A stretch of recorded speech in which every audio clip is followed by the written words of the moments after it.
اللهم بارك على محمد وعلى آل محمد كما باركت على إبراهيم وعلى آل إبراهيم إنك حميد مجيد. د حدیبیه واقعا عروه ابن مسعود قاصدو ویل قومه زه ستاسو د پاره د پلار پځې نیم او تاسو مې د اولاد پځې نه یې. خلکو ویل ولې نه؟ عروه ویل ستاسو زما په حق لا ثبت ګماني شته. خلکو ویل چرې نه. نو عروه ویل چې دا کس یعنی رسول الله صلی الله علیه وسلم ستاسو د خیر ښېګړې او د بهترۍ خبره کوي. زما په نسخو دا ضرور قبول کوي. قبولولي پکار دي. مال اجازت را کوي چې لاړ شم محمد صلی الله علیه وسلم سره دې باره کې خبرې اترې وکړم. خلکو ویل بهتره ده. عروه لاړو د نبی کریم صلی الله علیه وسلم خدمت کې حاضر شو. رسول الله صلی الله علیه وسلم ورته هغه فرمایل چې کوم یې بدیل ته ویلو چې مونږ جنگ له نه یو راغلي او مونږ عمرې دپاره راغلي یو. عروه ویل ای محمد صلی الله علیه وسلم تا دا اورېدلي دي چې هېڅ چا خپل قوم چاته خپل قوم په خپله هلاک کړی او برباد کړی. او که د دې نه علاوه دویم صورت پیش رالو یعنی قریش غلبه شوه ته پې غالب نه شو قریش غالبه شو نو زه ګورم چې دا کوم مختلف قومونه اوس تا سره دي که نه دا اوس په دې ښه ورځ کې تا سره دي. که در باندې بده ورځ راله او قریش په تا غالب شو او ته مغلوبه شوې نو هغه وخت به دي تا سره ملګرتیا پرېږدي او به تښتي. چې دا خبره یې وکړه چې دا تا سره کوم صحابه دي دا به ستا ملګرتیا پرېږدي او به تښتي. ابوبکر صدیق رضی الله عنه د نبی کریم صلی الله علیه وسلم شاته ناست و. هغه وویل عروه ته وویل ته څه وایې چې مونږ به نبی علیه السلام پرېږدو به تښتو؟ عروه مخ راواړولو وایي دا څوک دی؟ دا کوم کس دی؟ خلکو ورته ویل ابوبکر رضی الله عنه دی. عروه وویل په خدای قسم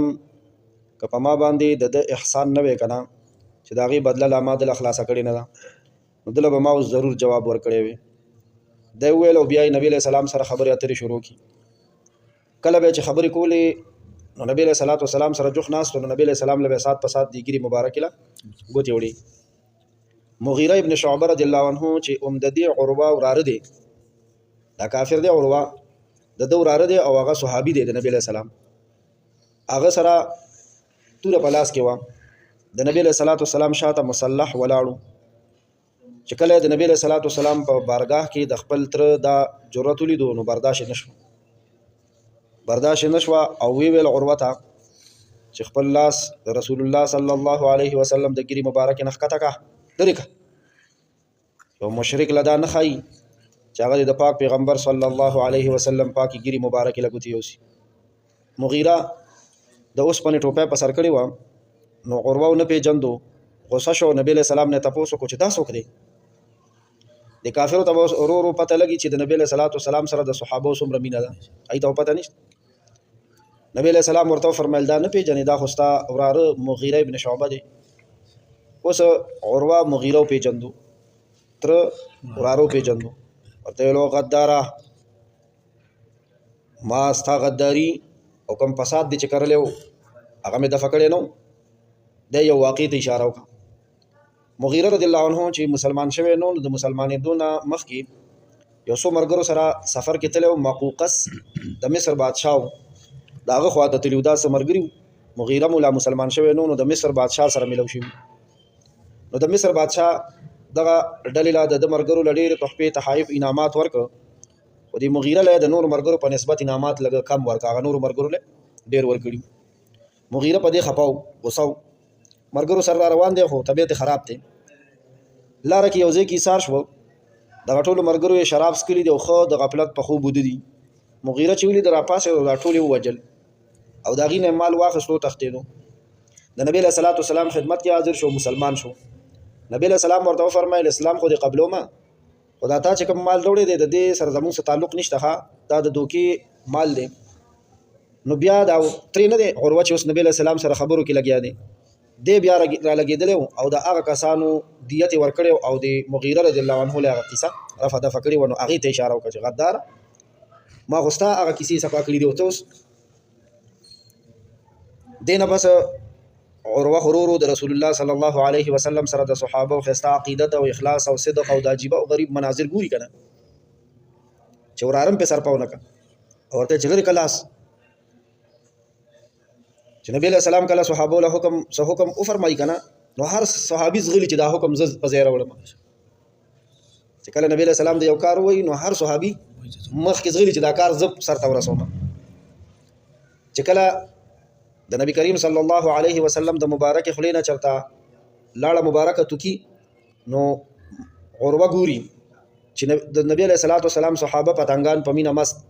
هغه غلاړ زمکه تنپرین او د نبی علیہ الصلوۃ والسلام لاړه چې د چا نصیب شو سبحان الله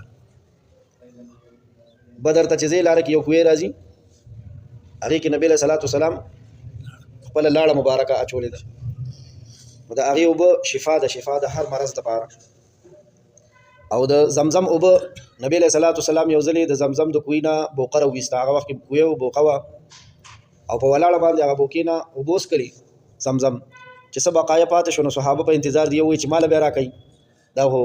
جوټه د نبی علیہ الصلوۃ والسلام د چا نصیب شي بل وای مال به راکړي نبی علیہ الصلوۃ والسلام هغه بوکا واپس د زمزم کوی کی واړو چې تاسو هو هر وخت زما جوټه سکي خو چې کوم رستو امتیان را روان دي چې ایت زما جوټه ملو شي چې چا زمزم سکلي دي داغه خېټه ته د نبی کریم صلی الله علیه وسلم جوټه تللی ده سبحان الله دومره خیر خوا دې موږ سره خیر خوایي کړی د نبی علیہ السلام نو دغه لاړې مبارک صحابه کرام چا تخته پریدي هغه ځانونو پوری مګي بیا او چې چاته ملو نشي نو د بل لاس پوری بیا لاس مګي وغه ځان پوری بیا مګي او چې نبی علیہ السلام کله او دس کوي چارندام کوي د مخ مبارک نه ګری مبارک نه لاسونو څنګهلو مبارکونه په مبارکونه کمی وساله او تویږي نو پاغیم دغه صحابه دغه عجیب حال دی په خپل میانس کې په سمغه مونږ وایو نه بجنګ دی پی او د نبی کریم صلی الله علیه وسلم کوم وخت مبارک چې وګرځيږي فوري تور باندې صحابه راغلي د برکت د پاره دا غروز دې ته چشمه چولې دي خو ګوري کنه چې دا څنګه حال دی دی په کوم شان له نبی صلی الله علیه وسلم د مکه نه استوا خدا واست پته چې کله نبی علیہ السلام خبره کوي نو ټول صحابه داسې خاموشي ته به چې هر کس پوره غوږ دی بس ته چا مجال شته چې نظر اوچت عروه چې کومه بدګماني د نبی علیہ السلام په صحابه کړي و چې قریش غالب شو دی بیا تا نه تختی بزبان حال هغه ته جواب ملاويږي لګیا دا اخلاص عقیدت محبت عظمت د دې حیرت انگیز منظر عروه چوکتو نو د حضرات صحابه کرام رضی الله عنهم په باره کې چې داغه کومه بدګماني و داغه د لپاره شافي او کافي جواب وشو د کوم صحابه دا حالي هغه چرته کې تخدید نبی علیہ السلام دیو د بدوه دغه کیسه نه یاد کړی چې کله نبی علیہ الصلوۃ والسلام ته صحابي ولار د مخامخ غشه پسینه لګي لاسونه کې غشه ټومبلې دي غشه راځي لاس کې ورته چې نبی علیہ السلام ته ورتیر نشي او پسترګه به لګي بالکل مخامخ ولار د شاکیم نه نبی علیہ السلام ځان نه پناه کړی د غشي په وریږي دا خو دې خپل سعادت ګڼل اور چې دا هر سولې ده د نبی کریم صلی الله علیه وسلم د خوانه واپس شو قریش وللاړو قریش ته وی قومه والله زه د قیصر کسرا نجاشی د لوی بادشاهانو دربارونو ته تلم کتلی مینی په خدای قسم کوم عقیدت محبت تعظیم او اجلال چې ما ولیدو داسې هلته نو یعنی دا منظر د دینه مخکې نه لیدل او د دینه بعد نه ممکن دی ځکه نبی علیہ السلام خاتم الانبیاء دی په نبی علیہ الصلوۃ والسلام باندې د مرګرو چې کوم محبت ته ختم شوی دی داسې مرګري د بل چا نه دی راغلی او نه براشي اور چې کوم خبره او چې اے قوم ما ډیر بادشاہان کتلی دي خو د محمد علیہ السلام غونډه نه سوکنه دي کتلی نو مطلب دا دی چې دا بادشاہ نه معلومیږي دا پیغمبر دی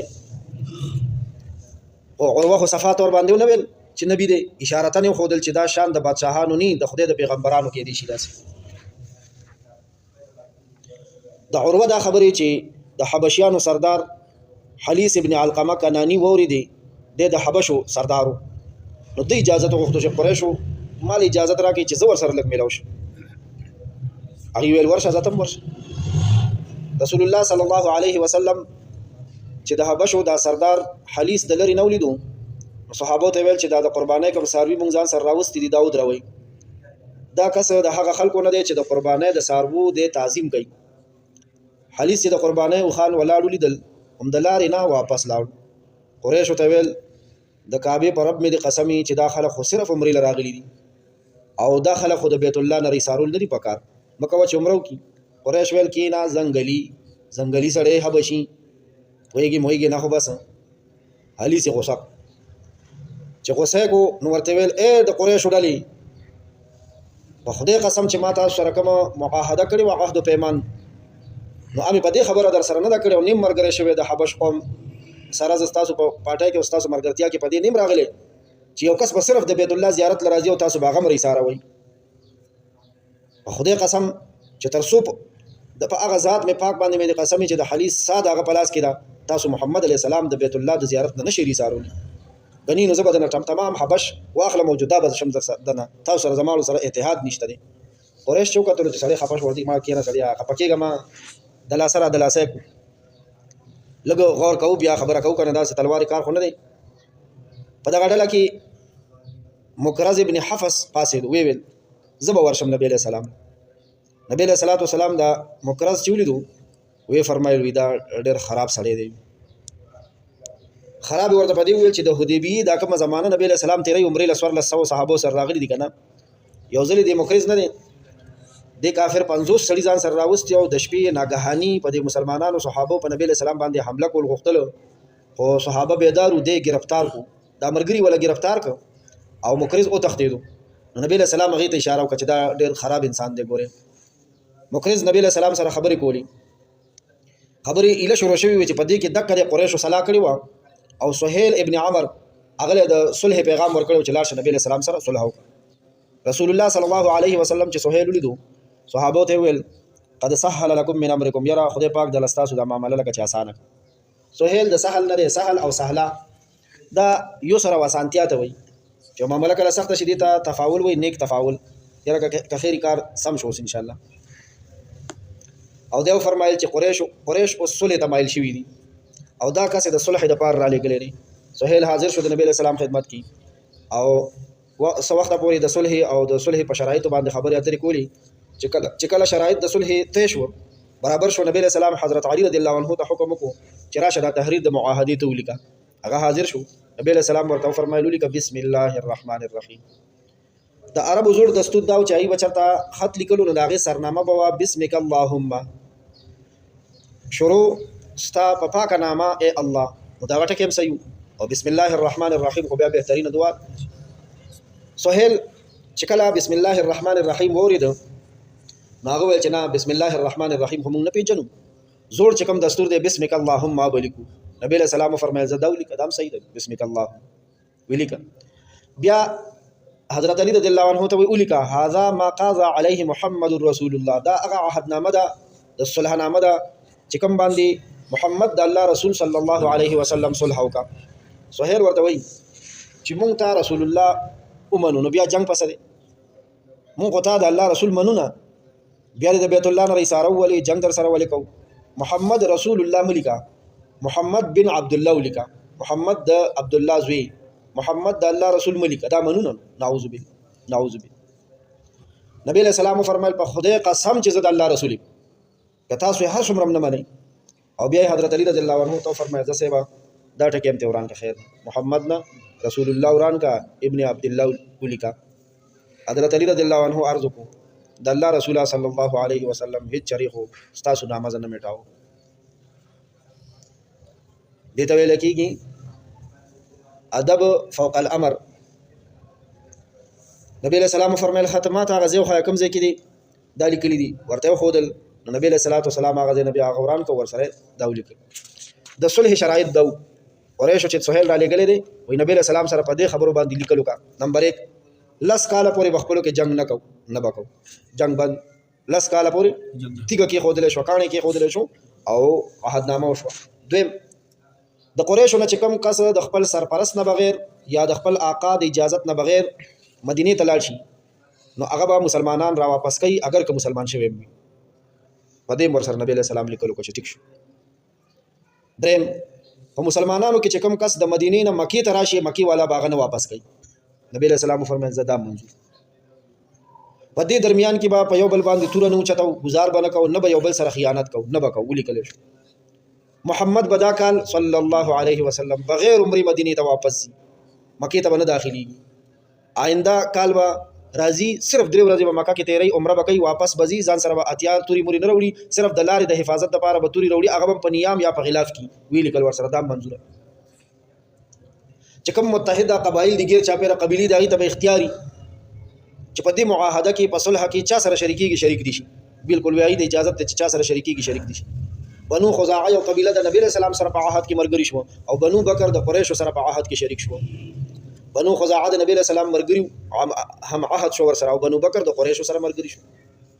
صلحنامه لا اله لیکل کېدا سهيل او نبی رسول الله سلام په دې باندې لا لیکل کولو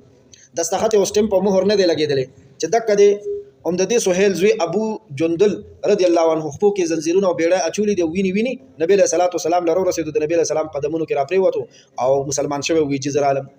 د مکی کافر ډیر کډولې وهله او ټکولې سهيل ول دا په لکاسته چې د دې عهدنامې مطابق به موږ ته واپس کې نبی رسول الله ورته فرمایل صلحنامه لا کوم ځای لیکل شوی دا دستخط به کوم ځای شوی دی دا خو چې لیکل شي دستخط پیو شي نه بعد په عمل درآمد شروع کی هغه و چې نه مړه د خدای او د دې به موږ ته واپس کې نبی صلی الله علیه وسلم اخر کې بس ابو جندل رضی الله عنه سهيل ته واپس کومه شان تړل شوی گیپسی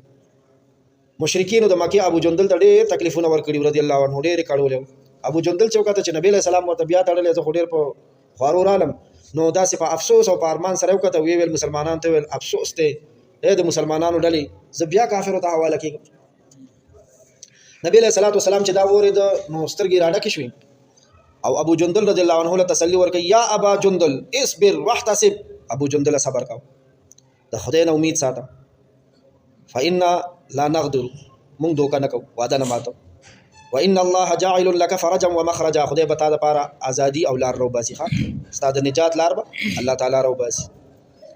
عام مسلمانانو ته د ابو جندل واپسی په دې بیړو وات کړو کې واپسی ډېر ګران شوا حضرت عمر رضی الله عنه برداشت نشو عرض کہ اے اللہ رسول صلی اللہ علیہ وسلم ولی تو پر حق نبی نہیں نبی علیہ السلام فرمائل ولی نہیں حضرت عمر رضی اللہ عنہ توئی ولی من په حق نه یو دا قریش کافران په باطل نه دي ولی نه دي بشک دي من په حق یو هغه په باطل دي حضرت عمر رضی الله عنه بیا دا شرم ولی برداشت کو دا ذلت من دومره ذلیل یو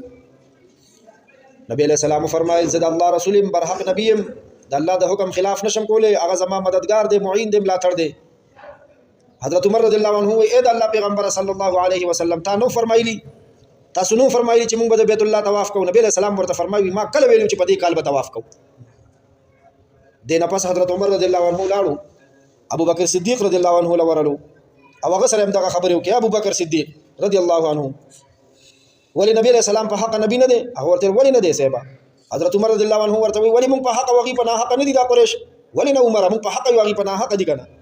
حضرت عمر رضی الله عنه بیا ولی دا ذلت برداشت کو په ټول خبر ورسره نبی علیہ السلام دستخط کړي او ورته ګورا عمر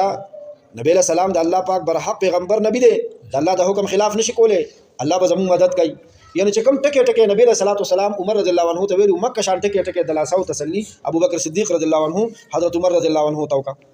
حضرت عمر رضی الله عنه وای بعد کې زه په خپل بیا د داسې پیمانه هم د دې په کفاره کې مې دومره ډیر منځونه بیا وک روزي مې وساتلې صدقې او خیراتونه مې وک ډیر غلامان مې آزاد کړي دا ما سکړي صحیح مسلم کې حضرت انس رضی الله عنه روایت ده چې صحابه ارض کوی د الله رسول صلی الله علیه وسلم په دې شرط باندې څنګه صلح کوي چې زمونږ نه یو کس لاړ شي اب نه واپس کیږي او داغینه چې څوک راشي اب واپس کیږي نبی له صلوات والسلام ورته فرمایل ګوره چې موږ نه کم کس لاړ او غیله ورلو د خدای پاک د خپل رحمت نه لري کو د داړو مونږ ته حاجت نشته ورکه کسبه کې چې مونږ نزي او چې غینه څوک راشي او مونږ ورته واپس کونو ویری گئی ما متنګوي الله تعالی بان قریب د نجات څخه صورت روباسي سخت تولل تنګوي الحمدلله داسې یو واقع نه د پیښه شوی چې د مسلمانانو نه سوکتلې واغه پلیتو سره مرګ شوی داسې نه دي شي صلحنامه مکمل شو د حدیبیه صلح وا د فریقین د دستخط وشوي دغه د مسلمانانو د طرف نه ابو بکر ابن ابي قحافه عمر ابن خطاب عثمان ابن عفان علي ابن ابي طالب کاتب د عهدنامه عبد الرحمن بن عوف سعد ابن ابي وقاص ابو عبيده ابن جراح محمد ابن مسلمه رضی الله عنهم دي صحابه کرام دستخط د هغه طرف نه د مشرکین د طرف نه ګڼ شمیر کسانو دستخط کړي دي پاغي کې یو حویطب ابن عبد العزى او بل مکرز ابن حفص دي دستخطونه کړي دي یو کاپی او نسخه نبی له سلام ځان سره اشاره کوي یو قریش ته سهيل ابن عمر لور کاغل اگر روانه کړه سره یا ویل چې صلح دلته کمپلیټ شو صلح کې خو یو شق او یو خبره دا وکنه چې محمد علی السلام باندې کال عمره نه کوي واپس به بل کال بیا عمره لراځي بس عمره بند شو چې عمره لکه دغه شان سره ایثار کړل شي محصر ورته پاره به کی وي حج روان دي عمره روان دي احرام تړلې دي تلبیه ویلې دا صحابه خو احرام تړلې و ذل حلیفه کې کنه تلبیه ویلې و نیت کړې ده احرام د دوه صدرونو ته نه و چې د صرف ځان ته وکړي نه چې کله نفلو کې او بیا سر کولو کې سر ښکارا کې او هغه نه بعد تلبیه پوښتنه आवाज وی لبیک اللهم لبیک دینه مخکې نیتو کې اللهم انی اريد العمره فيسرها لي وتقبلها مني الله د عمره نیت مې کو اسانه کې را تقبل کړه نه او پوښتنه आवाज لبیک اللهم لبیک لبیک لا شریک لك لبیک ان الحمد والنعمه لك والملك لا شریک لك دا کم از کم درې ځل وای او چې کله دا تلبیه باندې نو اخره کې ور پسې درود شریف وای اذان چې کله کېږي هغه ټیم کې چې کله د اذان کلمات څوک وای بیا درود وای بیا دعا وای او دغه دوران کې څوک یو ځل تلبیه وای دوه ځل درې ځل وای الله پاک به خامخا بیت الله شریف لبوزي بعد کې تجربه هم پکړی د خلاړ بشي ان شاء الله نو اوس چې کله رئیسار شي تلبیه ویل دا د حج او د عمره احرام تړل شوی دی دیو جن مونږ ته استادان و چې کله تاسو حج عمره لځئ نو د کور نه یا د ایرپورټ نه احرام متړئ یعنی نیت لامه کوي احرام دی په ایرپورټ کې تړلو یا کور کې صادر دي توکړي دي کله چې جاز والوزي په هوا کې شتا ته اندازو شو چې اوس لږ مزل وکړو نو بیا به سر ښکارا کې ټوپه پټکي به کوس کې او بیا بنیتو کې چې الله که حج رواني د حج نیت او عمره رواني د عمره نیت او بیا به تلبیه شروع کې ځکه ډیر کړه ته داسې کیږي د جیزونه خصمړي دا کیږي لیټ کیږي کله کله داسې شي چې په شواروزونو لیټ شي نو بیا به کور ته نشرات بیا به د احرام پابندیانو کې بیا ګران شي نو دغه مشکل نه وته د پاره بیا او خیر چې احرام تړلې دي نیت کړې دي او گیر شو نو دی به اوس داسې کار کوي چې د احرام تر هغه نشي کولاوله سر تر هغه پورې نشي خړلې چې تر سو پورې په زمين حرم کې یو قرباني نه کوي دی ځان سره دا سروي دي د پر راوستي او په خشي داسې نو چې بیا مونږ ته اسانه نو نبی له صلوات والسلام صحابه کرامو ته حکم فرمایلو چې دا سروي قرباني کوي او سرونه خړای احرام کولو کوي به طواف به عمره واپس چې لاړ شو خانه کعبه پورې نږدې شوی واغه زنه درا واپس کیدل د سړي پړق دا کرونا په کال باندې زموږ شاګردانو مونږ دل تر ورسېدو صحیح سلامت او غیره په ټلیفون کو چې طواف هم کړی دی او صفا مروه هم نه پری دی هغه ته ورته پاخه دی ولونه واجب بس بند شي عمره بیت الله شریف بند ډیر سخت کلونه دی ویل مونږ وسوکو مېل دغه ځکه بلار شي او یو چيله به قرباني کوي او احرام د پابند نه بوزي بس راځي نو سمره پات شو نیمګړي شو بیا بل ځل بیا کوي قرباني ضروري هغه نه بغیر سر نشي خره عمره دې نه میکړي سروي به قرباني شي چې ته پته ولګي چې قرباني شي سر به وخره او احرام به ساده کپڑے براواچي او بس راځي به بغیر عمره بیا خو دې وس در کو نه دا عمره بیا پوره کې ان شاء الله صحابه په دې شرایطو داس خپاو کنه دا یو شرط چې کم تړل کېدو کنه یو شرط د مسلمانانو خلاف دي کې خو د مسلمانانو مطابق یو شرط هم د حضرت عمر رضی الله عنه غو مو کته چې هغه سمره غو صحابه کرام دومره سخت خپاو نبی صلی الله علیه وسلم ورته فرمایي قربانیو کوي سرونه خړای چاته وي درې ځله نبی صلی الله علیه وسلم حکم کو یوم پانه سیدو دا ډیر نازک وخت په صحابه کرامو باندې رالو مخکې سکیږي نبی صلی الله علیه وسلم لاړ خپل خیمه ته ډیر خپره صحابه خبره نه مني اوس مخکې بس کیږي دا سبب یا ور ان شاء الله یا